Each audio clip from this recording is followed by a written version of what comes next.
초등학교에 다니는 한 학생이 일기장에 일기를 썼습니다. 나는 오늘 지각을 했다. 그래서 선생님에게 혼났다. 다음에는 혼나지 않도록 결석해야겠다. 아마도 그 말의 뜻은 이걸 겁니다. 지각해서 혼나느니 차라리 결석하는 게 낫겠다라고 나름대로 참 꾀를 내본 말이 아닌가 생각이 듭니다. 여러분 어떻게 들으셨습니까? 과연 초등학생 어린아이다운 생각이라고 할 수 있겠죠.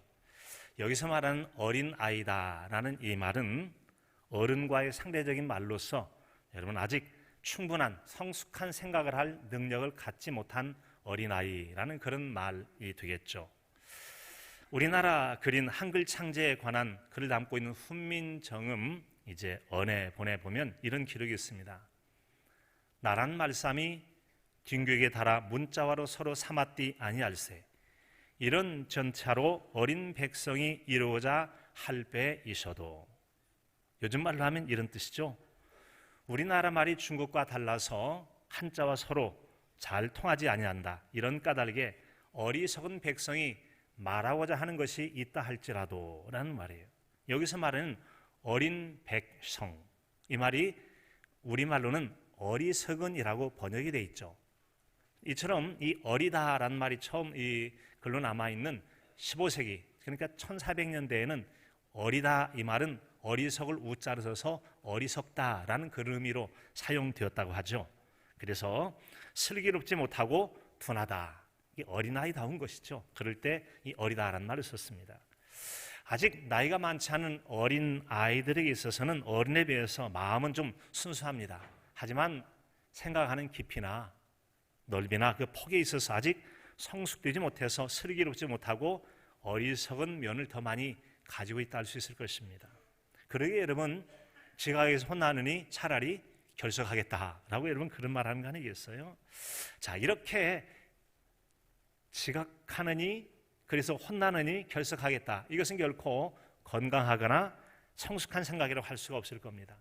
만약에 여러분의 사랑스러운 자녀나 혹은 손자, 손녀 중에 일기장에 나 오늘 지각했다. 선생님에게 혼났다.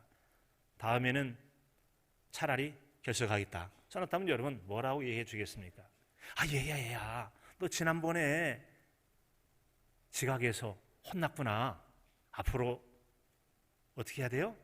지각하지 않도록 일찍 학교에 가거라. 여러분 그렇게 얘기해 주지 않겠습니까? 지각하지 않도록 일찍 가면 되는데 지각할 바에는 차라리 혼안 나려고 안 가버리겠다. 이게 바로 아이의 생각이라는 겁니다. 어쩌면 하나님 앞에서 우리의 모습이 이런 어린아이와 같은 모습이 아닐까를 생각해 보게 됩니다. 우리 인생이 유한하다는 것을 일깨워주는 우화가 있습니다. 동식물의 비유를 통해 교훈을 주는 이야기를 우화라고 하죠. 자, 하루살이와 매미와 메뚜기, 메뚜기와 개구리와의 대화에 대한 내용입니다.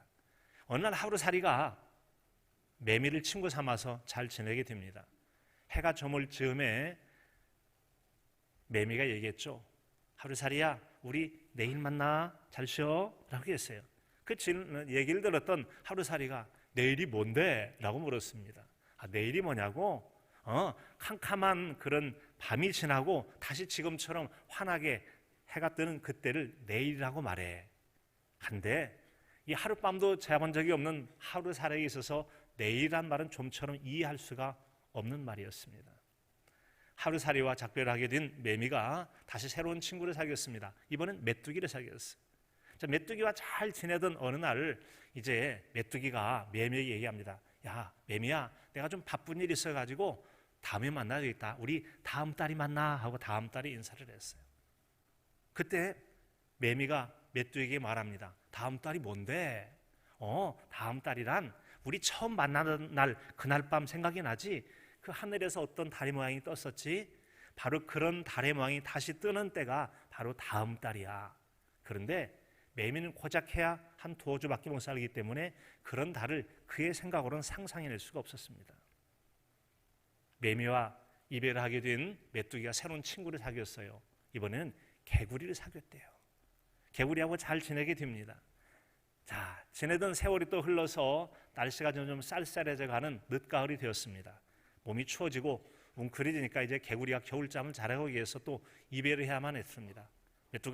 메뚜가 우리 겨울 지나고 내년 봄에 만나자. 메뚜기가 말합니다. 겨울이 뭔데? 내년이 뭐야? 한철 혹은 1년밖에 살지 못하는 메뚜기에 있어서 겨울을 지난 내년이라고 하는 것은 도무지 그의 상상, 그로서는 상상할 수 없는 한계 밖의 이야기였다라고 하는 것이죠. 여러분, 이처럼 우리가 세상을 살아가는 하나님의 피조물, 여러 피조물이 있다 할지라도 이런 모든 피조물들은 각각의 수준의 차이가 있고 생각할 능력과 또 상상할 수 있는 능력에 한계가 있음을 알 수가 있습니다. 우리 속담에도 여러분, 뱁새가 어찌 황새의 마음을 알냐라는 그런 말이 있죠. 서로 다른 차원의 생각과 수준을 가지고 있어서 그 생각과 이해 경험 등이 다르다는 말씀입니다. 초등학생이 보편적 학생이라면 아무리 여러분 뛰어나다고 해도 대학생의 수준만큼 깊게 넓게 수준 높게 생각하기는 쉽지가 않을 겁니다. 바로 사람의 생각의 능력이 한계가 있기 때문에 그런 것이죠. 자, 우리가 인생을 살아갈 때 여러분 하루살이와 비견할 수는 없을 것입니다. 그럴지라도 매미 앞에 하루살이와 같이 짧은 것이 바로 우리의 인생이라고 하는 것입니다. 그런 인생을 말하기를 시편 90편에 보면 사람의 연수가 70여 혹은 강건하게 산다 할지라도 80을 산다라고 시편 90편 10절에 말씀하고 있죠. 자, 8, 90 정도에다 조금 더 보태서 한 120살까지 산다라고 좀 넉넉히 얘기해 주겠습니다. 그런데 막상 실제로 우리 주변은 100살 사는 이가 많지 않죠. 120살은커녕 100살도 쉽지 않더라. 여러분, 우리가 설령 100살 혹은 200살을 산다 할들 우리가 하나님 앞에서 그 인생이 대단하겠습니까? 매미 앞에 하루살이 같고 메뚜기 앞에 매미 같고 개구리 앞에 여러분 이 메뚜기 같은 게 우리 인생이 아니겠습니까? 왜입니까? 하나님은 영원 그 시작과 끝을 헤아릴 수 없는 영원히 사시는 하나님이시고 영원히 계신 하나님이시고 모든 것을 할 수 있는 전능하신 하나님이시기 때문에 그렇다는 겁니다. 그런 하나님 앞에 우리는 바로 여러분 개구리 앞에 하루살이 정도 비교해도 비교가 되지 않아요. 이 모든 것은 유한하지만 하나님은 영존하신 하나님, 영원하신 하나님이시기 때문에 그렇죠. 오늘 주신 하나님 말씀은 바로 인간의 유한함을 풀에 비유해서 설명해 주고 있습니다. 6절, 7절의 말씀입니다.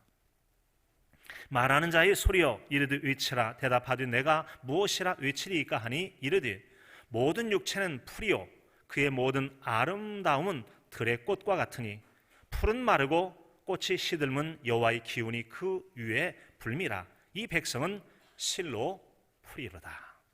아멘. 모든 육체는 풀이라고 말씀하십니다. 풀과 같은 존재라는 것이죠. 봄철에 여러분 땅을 뚫고 혹은 나뭇가지 새순이 돋아나는 거, 이건 마치 어린아이가 태어나서 오늘 수민이가 처음 와서 이제 첫 예배 나와서 기도 받았어요. 어린아이 새순과 같은 아이예요. 세월이 지나면 점점 자라게 됩니다. 그러다가 여러분 이 사춘기 청소년 때가 되면 얼마나 예뻐요. 청춘 그 자체가 꽃처럼 아름답잖아요. 그리고 이 앞에 있는 꽃들처럼 식물이 자라나게 되면 때가 되어서 꽃도 피고 그러지 않습니까? 자, 그런데 이처럼 무성하던 한때 꽃 피우고 꽃내음의 향기로 벌과 나비를 불러오게 됩니다만 이 또한 세월이 지나고 바람이 불면 향도 식고 꽃도 떨어지게 됩니다. 그리고는 또 세월 지나 바람 불면 다 식물들이 시들어가게 돼 있죠. 인생도 마찬가지라고 말씀합니다. 여호와의 기운이 사람 위에 불므로 우리 인생도 또한 시들어가게 된다고 말씀해 주고 있습니다. 풀처럼 시들어간다. 풀은 마르고 꽃은 시드나. 이 풀과 꽃이라고 하는 것은 바로 우리 인생을 비유한 거죠. 꽃의 때는 우리 인생의 전성기라고 볼 수 있는 때예요.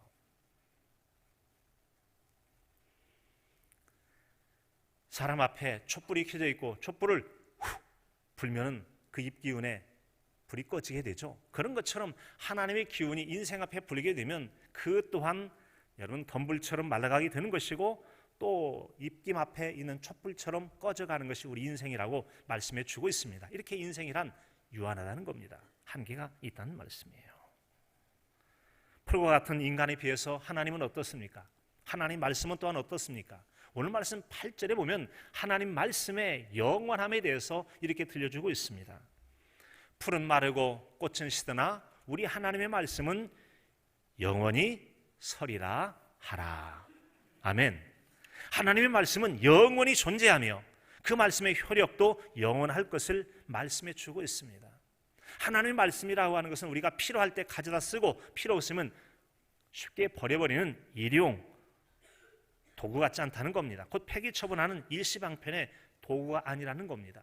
하나님께서 영존하시듯이 그 하나님의 영존하신 인격을 담아서 우리에게 주신 말씀도 또한 일시 있다 사라지는 것이 아니라 영원히 우리에게 있어서 우리에게 생명의 말씀, 능력의 말씀, 약속의 말씀이 되는 줄로 믿습니다.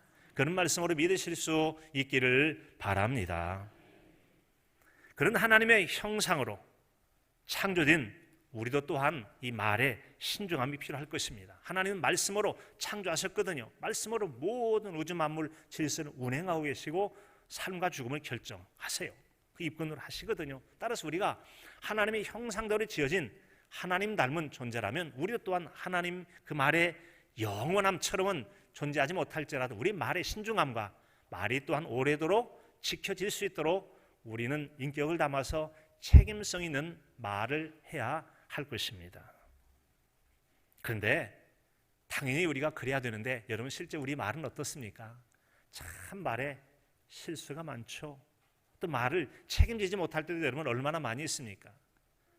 때는 뭔가를 해보려고 해도 상황이 뒤따르지 못해서 말을 책임지지 못하는 경우도 있고 능력이 안 돼서 그러지도 못하고 때로는 진실하지 못한 양심 때문에 쉽게 말해놓고 뒷감당 못할 때도 있기도 합니다. 그래서 우리는 때로는 말 때문에 어려움을 당하는 경우도 많이 있잖아요. 그래서 이 야고보 사도 같은 경우는 말에 대해서 이런 선언을 한 바가 있었습니다. 야고보서 3장 2절의 말씀이죠. 우리가 다 실수가 많으니 만일 말에 실수가 없는 자라면 곧 완전한 사람이라 능히 온 몸도 굴레 씌우리라. 말에 실수가 없는 사람은 완전한 사람, 퍼펙트맨이라는 거예요. 흠결이 없는 사람이. 그 사람 참 대단한 사람, 흠결이 없어. 말에 책임질 수 있는 사람, 말에 흠결이 없는 사람, 완전한 사람이다 라고 말합니다. 우리는 설령 그렇게 완전한 사람으로 혹은 온전한 사람으로 살지 못할지라도 하나님을 닮은 하나님의 형상을 닮은 사람답게 하나님께서 그의 말씀을 영영히 지키시는 것처럼 우리도 책임성 있는 말, 인격 담은 말, 그리고 말을 책임지는 존재로 살기를 힘써야 될 줄로 믿습니다. 하나님 말씀은 영존하며 또 그 말씀의 효력도 영원할 것이라고 했습니다. 그 선포는 유한한 인생으로 살아가는 우리에게는 더없이 귀하고도 소중한 말씀이 됩니다. 여러분 잘 아시는 것처럼 이 세상에 있는 것들을 잠시 있다 바뀌거나 사라지는 것들이 얼마나 많아요. 지식이 특별히 그렇죠. 과학기술 지식 같은 거 많이 바뀌어요. 동해안의 명태, 지금 명태가 잘 안 잡혀요. 오징어도 잘 안 잡혀요. 기온이 달라지니까 우리 사회과학에서 배웠던 내용도 많이 바뀌죠. 특별히 기술 용어 같은 거 얼마나 많이 빨리 바뀌는지. 옛날 그 좋았던 기계들 지금 컴퓨터 같은 것 골동품은 될지 모르지만 쓰임새는 없습니다. 쓸 수도 없어요. 구동이 잘 되지도 않아요. 또 그런 실력을 계속 향상시키지 않으면 새로운 도구를 쓸 수가 없어요. 빠르게 지식이 변합니다. 규칙이 변하기도 하고 심지어는 법률도 바뀌어지게 돼요. 법률도 세워졌다가 상황이 안 맞으면 폐기시키는 경우가 얼마나 많이 있습니까? 자, 영원하지 못한 표지판 이리로 갈까 저리로 갈까 그거 따라가다가 사람 헷갈릴 수 있단 말이에요. 그런데 하나님 말씀은 영영이 서리라. 한 번 세워진 말씀이 변하지 않고 언제라도 그 말씀을 따라가면 되도록 가장 좋은 방향으로 인도하는 그 말씀이 하나님 말씀이 얼마나 복되고 좋냐는 말씀입니다. 하나님 말씀은 영원히 절대 신뢰할 말씀이기에 영영한 하나님 말씀이 계시다는 거 우리에게 더없이 복이 된다는 겁니다. 하나님 말씀이 결코 빈말이 없으며 하신 말씀은 그대로 이루실 것입니다. 이런 하나님 말씀의 신실함에 대해서 발람이라는 선지자가 이렇게 말한 적이 있죠. 민수기 23장 19절의 말씀입니다. 하나님은 사람이 아니시니 거짓말을 하지 않으시고 인생이 아니시니 후회가 없으시도다. 어찌 그 말씀하신 말을 행하지 아니하시며 하신 말씀을 실행하지 않으시랴. 하나님은 반드시 하신 말씀을 그대로 책임지고 실행하신 하나님이심을 믿으시기 바랍니다. 이 같은 말을 했던 이 발람이라고 하는 사람, 원래 하나님께서 발락이라는 모압 왕 따라가지 마라. 근데 자꾸 거듭되는 요청이 있다 보니까 주저주저해요. 가고 싶냐? 가라. 하나님 허락해 주세요. 대신 한 가지 조건부다. 너는 반드시 내가 너에게 준 말만 하도록 하라 해서 그가 나쁘게 저주하라는 말을 하지 않고 하나님께 그의 입에 말씀을 주실 때 그 말대로만 하라고 해서 떠나게 된 거죠. 그리고는 이 발락 왕이 돈과 지위를 가지고 그를 유혹하는 거죠. 그리고는 그의 능력을 이용해서 이스라엘 백성이 저주를 하라고 할 때 저주하지 않고 하나님께 주신 말씀대로 했던 말씀이 하나님 인생이 아니십니다. 시건치 않으십니다. 하나님 말씀 반드시 그대로 이루시는 신실하신 하나님이라는 그 놀라운 이런 고백을 한 거 아니겠습니까? 속담에 입은 비뚤어져도 말은 똑바로 하라고 그랬습니다. 그 말처럼 발람은 비록 모압 왕에게 제시한 돈과 지위의 조건, 그런 조건들이 팔려가긴 했습니다만 하나님께서 그 입에 주신 말씀대로 그대로 발락 왕 앞에서 했던 말이라고 하는 겁니다. 하나님은 결코 거짓말하지 않으시는 분입니다. 뿐만 아니라 한 번 하신 말씀은 반드시 그대로 실행하시는 분이십니다. 더할 수도 없이 좋고도 믿을 만한 귀한 인생의 표지판이 되는 게 하나님 말씀이 왜요? 바뀌어지지도 않아요. 그 말씀은 반드시 그대로 이루어져요. 그러니 이 말씀이 얼마나 귀하고 좋으냐는 말씀이에요. 반드시 하나님은 그 말씀대로 따라가는 자에게 영원한 생명이신 하나님께 이르게 하실 줄로 믿습니다. 예수님도 말씀하셨어요. 예수께서 이르시되 내가 곧 길이요 진리요 생명이니 나로 말미암지 않고는 아버지께는 올 자가 없느니라. 하나님 말씀, 이 말씀이 곧 예수님에 대해서 설명하고 있고 예수님 말씀 따라가면 생명이신 하나님께 나아갈 수 있다는 말씀이에요. 그렇기 때문에 시들거나 떨어지지 않는 영존하는 하나님 말씀은 모든 사람이 믿고 그대로 따라도 좋을 최고의 약속이 됩니다. 그리고 구원과 영생에 이르는 은혜를 베풀어 주십니다. 그에 대해서 디모데는 이렇게 우리에게 디모데에게 보낸 편지에서 이렇게 우리에게 들려주고 있죠. 또 어려서부터 성경을 알았나니 성경은 능히 너로 하여금 그리스도 예수 안에 있는 믿음으로 말미암아 구원에 이르는 지혜가 있게 하느니라. 아멘. 하나님 말씀은 구원에는 지혜가 있는 약속의 말씀이라고 했어요. 이처럼 영원히 존재할 하나님 말씀인 성경이 우리에게 구원에 이르는 지혜가 있게 한다. 영생하게 하는 생명의 말씀이 그 안에 담겨 있다는 겁니다. 이처럼 성경에는 지혜의 말씀이요 구원의 말씀이요 놀라운 위로와 소망과 언약의 말씀들이 담겨 있습니다. 그 말씀 따라가면 생명이 될 수 있는 그 약속의 말씀이 담겨 있어요. 또 어느 시대를 불문하고 하나님이 형상대로 지음받은 고귀한 인격을 가지고 살아갈 수 있도록 절대 불변의 진리를 우리에게 선물로 주셨습니다. 그러기에 그 고귀한 생명의 말씀을 가진 신앙인은 이 세상에서 그 누구의 말이나 그 어떤 사상과도 결단코 이 하나님의 말씀을 바꿀 수가 없어요. 왜요? 바뀌지 않는 절대 진리, 최고의 가치가 되는 말씀이 하나님 말씀이거든요. 여러분, 세상에서는 때때로 한 시대를 풍미했던 그런 세상이 있다 할지라도 그것이 오래가지 못하고 때가 되면 점점 사라지거나 쇠약해져 갑니다. 한때는 여러분, 이 공산주의라고 하는 것이 전 세계 가운데 얼마나 많은 나라를 점령하고 많은 사람을 사로잡고 사람을 힘들게 했습니까? 그런데 그런 사상도 한때 메뚜기 한때처럼 많이 사라지고 이제 겨우 몇 명만 남아있을 정도로 다 물러가고 있지 않습니까? 여러분, 그렇습니다. 이처럼 여러분, 한 시대를 풍미하는 강력한 시대의 조류가 되어서 세차게 몰아치는 해일처럼 우리에게 밀려온다 할지라도 참된 하나님의 말씀을 가진 사람은 불변한, 절대 변하지 않는 귀한 말씀을 가졌기에 그런 세상 조류에 휩쓸려가지 않습니다. 말씀이 그런 능력을 주기도 하거니와 또한 말씀이 그렇게 살도록 우리를 인도해 주시기 때문에 그런 거 아니겠습니까? 그래서 바울 사도는 로마에 있는 성도들에 보낸 편지 로마서 12장 2절에서 우리에게 이렇게 들려줍니다. 너희는 이 세대를 본받지 말고 오직 마음을 새롭게 함으로 변화를 받아 하나님의 선하시고 기뻐하시고 온전하신 뜻이 무엇인지 분별하도록 하라. 아멘. 하나님 말씀을 가지고 세상에서 이런저런 조류와 분위기가 있고 사상들이 있고 넘쳐난다 할지라도 무엇이 옳은가 그런가를 딱 분별할 수 있는 기준을 하나님 말씀으로 주셨다는 겁니다. 이 하나님 말씀이 분별하는 기준이 되는 거예요. 이처럼 영령 있는 능력의 말씀이 우리에게 있고 이것은 취해야 할 것과 멀리할 것을 분별하는 절대 기준이 되어주고 있습니다. 그러기에 세속의 물결에 몰아치는 세상을 살아간다 할지라도 우리는 이 세상 사람들의 생각이나 집단의 분위기나 시대 정신에 결코 휩쓸려 가지 않습니다. 그런 상황을 분별하는 지혜를 가지고 따라갈 것인가 말 것인가, 어떻게 할 것인가, 어떻게 대처할 건가를 분별해 살아갈 수가 있습니다. 그 모든 것은 곧 시들어갈 풀과 같은 것일 뿐만 아니라 또한 그 또한 지나갈 것이라는 것을 우리는 잘 알고 있습니다. 우리는 영원히 존재하며 그 효력을 나타낼 말씀을, 모든 것을 분별할 기준을 가지고 살아갑니다. 그러기에 예수 그리스도를 믿고 하나님의 말씀을 생명의 양식으로 삼고 살아가는 우리는 매우 강력한 영적인 군사와 같은 존재라고 할 수 있습니다. 잘 훈련된 무장된 군대는 적군의 어떤 위협 속에 결코 물러서지 않습니다.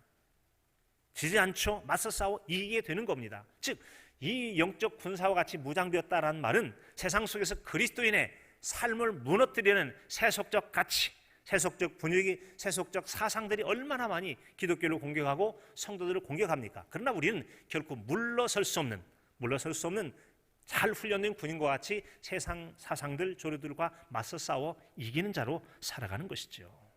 그래서 우리는 여러분 바닷가에 잠시 일렁이다 사라지는 물결같이 이 세상의 풍조를 만났을 때 휩쓸려 가지도 물러서지도 않게 되는 것입니다.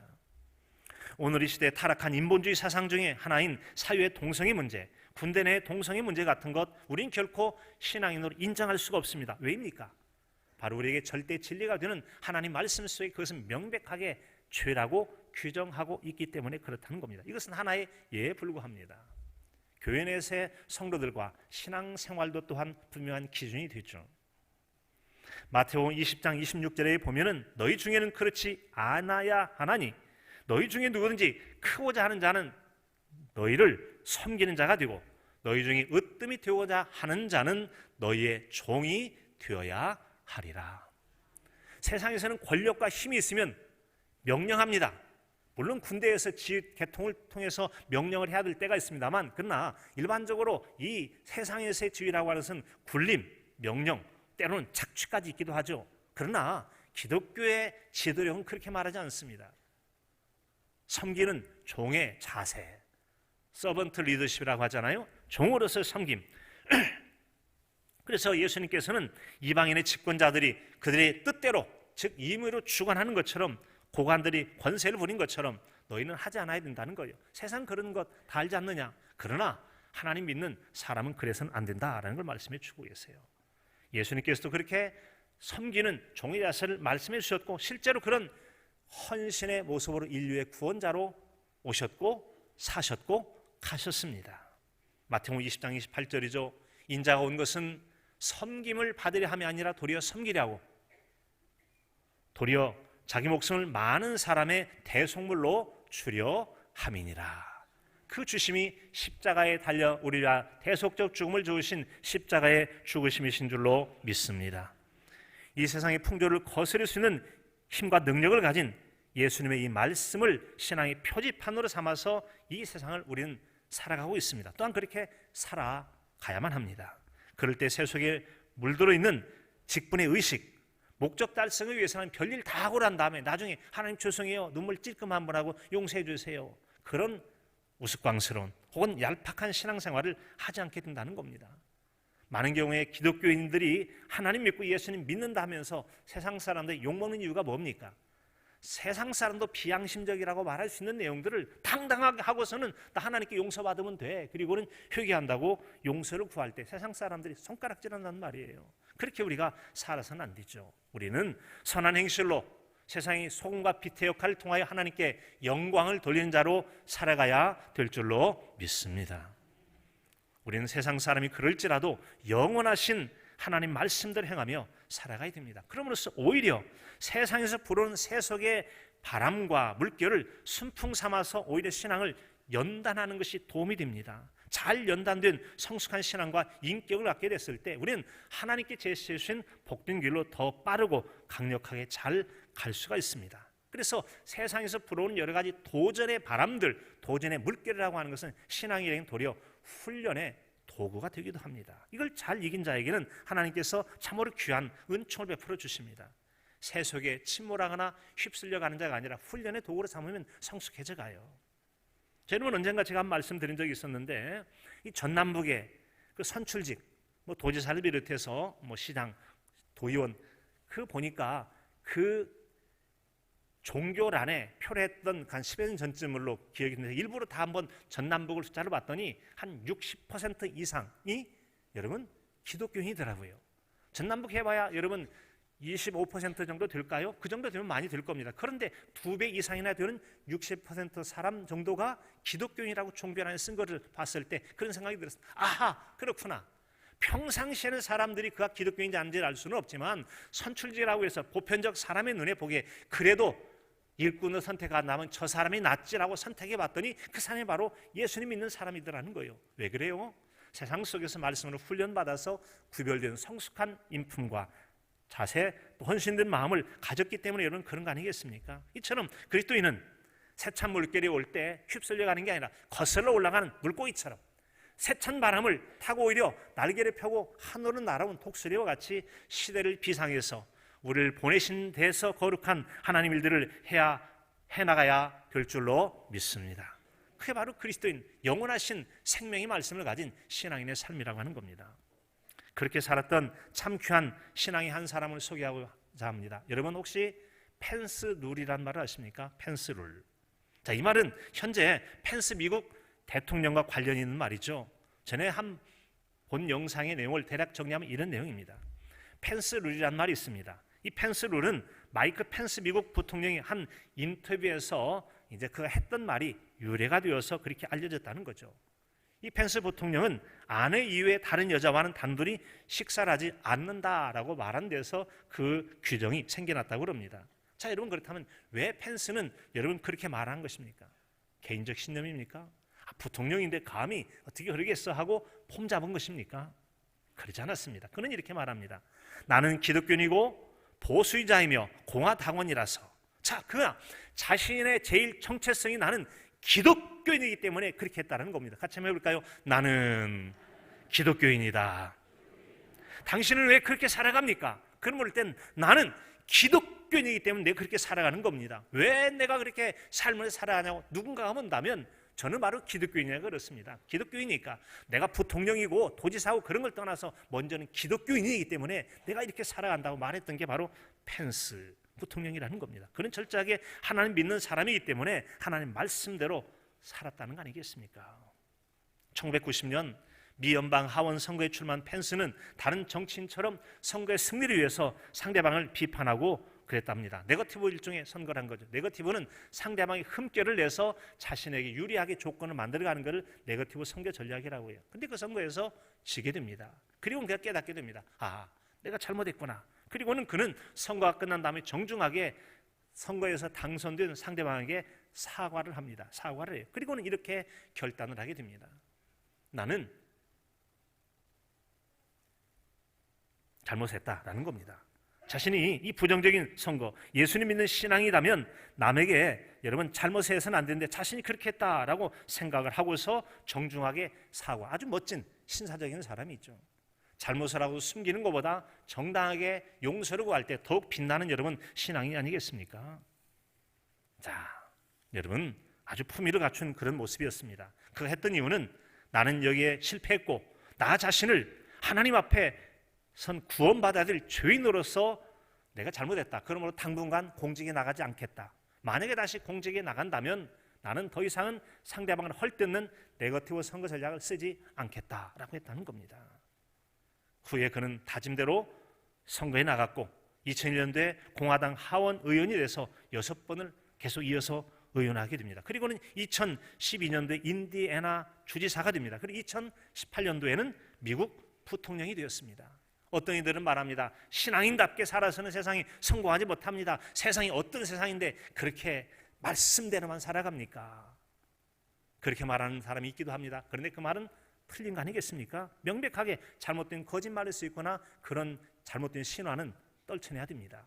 미국 부통령까지 되는 게 신앙대로 했는데 신앙대로 해서 그거밖에 못 된 겁니까? 아니면 그렇게까지 된 겁니까? 하나님은 말씀대로 사는 자를 책임져 주시고 도와주실 줄로 믿습니다. 그는 철저하게 나는 성경을 읽는 것을 매일 삶의 시작으로 삼았고 또한 내 믿음의 삶을 성경이 지탱하고 있다. 삶의 가장 큰 부분이 바로 성경 말씀을 따라 사는 거라고 말씀했다는 겁니다. 그는 신앙인답게 미국 부통령 중에 최초로 낙태 반대 집회도 참여했던 사람이라고 합니다. 그가 바로 부통령으로 취임할 때 역대하 7장 14절의 말씀을 펴놓고 기도했다고 그래요. 서약을 했다고 합니다. 내 이름으로 일컫는 내 백성이 그들이 악한 길에서 떠나 스스로 낮추고 기도하여 내 얼굴을 찾으면 길에서 떠나 스스로 낮추고 기도하여 내 얼굴을 찾으면 내가 하늘에서 듣고 그들의 죄를 사하고 그들의 땅을 고칠지라. 아멘. 하나님께서 자신의 죄를 인정하고 기도할 때 그 땅을 고쳐주시겠다는 이 약속의 말씀에 손을 얹고 서약을 하고 직분을 감당했다는 겁니다. 이같이 소중한 하나님 말씀을 멸시하고 말씀이 없어질 거라고 주장했던 사람도 있기도 하죠. 바로 프랑스의 시인 볼테르라는 사람은 얘기하기를 앞으로 100년이 지나면 성경 끝까지 없어진다. 성경 없어질 거라고 했어요. 그런데 100년이 지난 후에 바로 그의 집이 성서 공의가 돼서 성경을 출판하는 집이 됐다고 그러지 않습니까? 프랑스라는 국가도 종교와 성경을 폐쇄시키자 해서 성경에 나온 일주일 제도 없애버립니다. 9일 일하고 열흘째 쉬자. 처음에는 좋아 보였지만 지쳐가기 시작합니다. 끝내 3년 반 만에 모든 것 폐지하고 항복, 다시 원상복귀, 성경도 일주일 제도 다시 회복한다.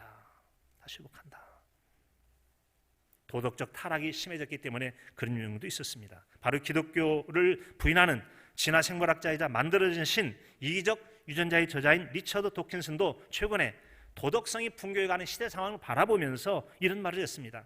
이전 시대에 기독교가 융성할 때는 이렇게까지 사람들이 짐승같이 타락하지 않았다는 겁니다. 그런데 이 기독교가 점점 침체되어 가면서 짐승 같은 이 부도덕한 세상이 되어간다라고 말하므로 무신론적 기독교 비판자가 한 걸음 물러선 것을 최근에 인터뷰를 통해 들을 수가 있었습니다. 사랑하는 성도 여러분, 여러분은 지금 어떤 성경 구절을 여러분 마음의 규칙으로 삼아 살아가십니까? 성경의 어떤 구절을 마음에 새기고 나도 이처럼 살아보리라 라고 표지판처럼 인도해서 살아가고 계십니까? 하나님은 말씀으로 온 세상을 창조하셨습니다. 또 말씀으로 이 세상을 끊임없이 새롭게 만들어가고 계십니다. 그 하나님의 생명의 말씀으로 우리 마음과 영혼을 새롭게 가는 모두이실 수 있기를 바랍니다. 영원한 말씀으로 유한한 우리의 인생으로 영혼을 꿈꾸게 하신 하나님의 은혜의 나라에 이르도록 생명의 말씀에 이를 수 있도록 인도하는 유일한 말씀의 항해도인 성경의 말씀을 따라 멋지고 아름다운 신의 인생을 잘 살아가시는 저와 여러분의 삶이 될 수 있기를 간절함으로 축복합니다. 하나님, 푸른 마르고 시들어가는 인생과 같은 저희일지라도 저희에게 세상 사람과 달리 영원히 생명으로 역사하는 하나님 말씀을 굳게 믿고 의지하여 말씀에 대한 우리의 믿음이 늘 푸르게 하여 주시옵소서. 믿음의 승리자요, 하나님을 영화롭게 하는 자요, 세상의 빛과 소금 되는 자로 살게 하여 주시옵소서. 예수님의